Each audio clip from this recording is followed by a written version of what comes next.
महिला को अचानक एहसास हुआ कि उसके पति ने जिस लड़की को बचाया था वह शायद कोई राक्षसी हो सकती है। एक दिन जब वह कपड़ा काट रही थी तो पेरोंग ने गलती से शियाओ वेई के हाथ पर कट लगा दिया, इसलिए वह जल्दी से दवा की पेटी लेने दौड़ी।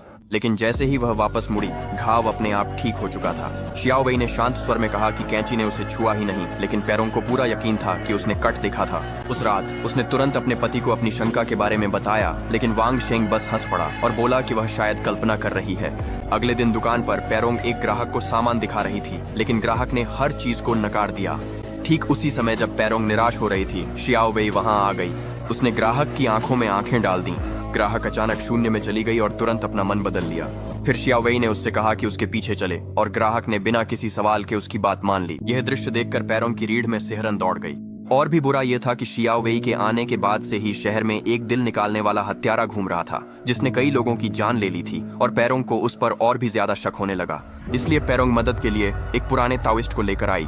लेकिन जैसे ही उसने शियाओ वेई को देखा, उसने कहा कि वह उसका सामना नहीं कर सकता। वह उसे परीक्षण के लिए पवित्र स्थल पर ले जाना चाहता था। लेकिन अगले दिन ताओइस्ट मृत पाया गया। उसका दिल फाड़ दिया गया था। पेरोंग ने वांग शेंग को फिर से अपने शक के बारे में बताया, लेकिन वह अब भी उस पर विश्वास करने से इनकार करता रहा और जिद करता रहा कि वह खुद शियाओ वेई को पवित्र स्थल पर ले जाएगा। लेकिन शियाओ वेई की दैत्य शक्ति बहुत ज्यादा थी। वह बिना किसी प्रतिक्रिया के बाहर निकल आई और यहाँ तक कि पेरोंग को चिढ़ाने के लिए उसे एक तावीज भी थमा दिया। पेरोंग पूरी तरह से निराश हो गई थी। उसकी कोई भी बात वांग शेंग को सुनाई नहीं देती थी। वह जानती थी कि वांग शेंग शियाओ वेई के जादू में है।